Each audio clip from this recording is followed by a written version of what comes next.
Long ago, once upon a time, there was a beautiful and sweet little girl. When she was very small, her mother fell ill. On her deathbed, the mother called her daughter to her. She said, "Always live well and truthful, and the world will be good. To you too."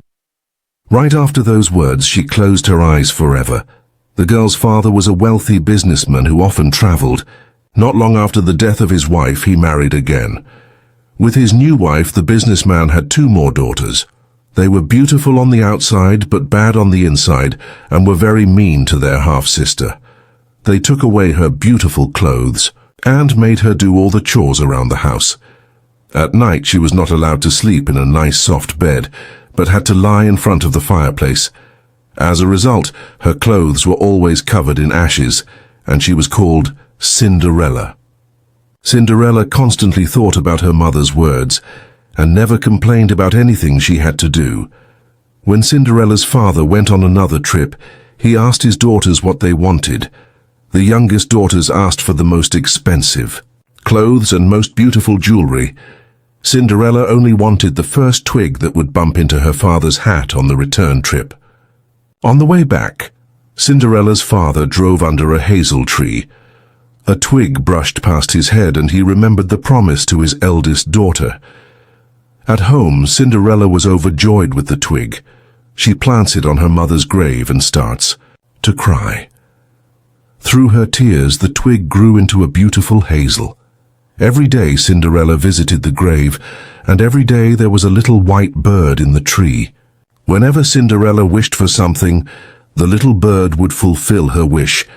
When all 3 girls were old enough to be married, the king happened to throw a party that would last 3 days. All the beautiful girls in the country were invited. After all, the prince was looking for a bride. The sisters were also invited, but her stepmother wouldn't let Cinderella go. "You don't have any nice clothes to wear to the ball anyway," Cinderella was told. Cinderella listened, but as she helped her sisters comb their hair and put on dresses, she cried softly. Once everyone was off to the ball, Cinderella sat down under the hazel tree and begged the little bird for gold and silver. Immediately a magnificent dress and matching shoes fell down. Cinderella quickly changed her clothes and went to the ball. At the ball, the prince couldn't take his eyes off Cinderella and danced with her all evening. No one recognized the girl. When the prince wanted to take her home, Cinderella quickly escapes. The next evening, the exact same thing happened. In an even more beautiful dress, Cinderella arrives at the party and dances with the prince all evening. And again, she is gone before the prince knew who she is, and on the 3rd night of the party as well, Cinderella went to the hazel.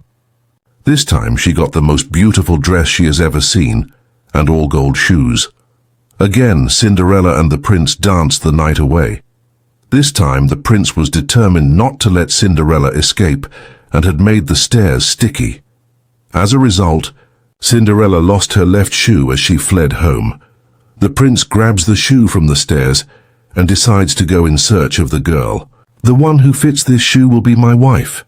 Many girls tried to put on the shoe, but it didn't fit anyone.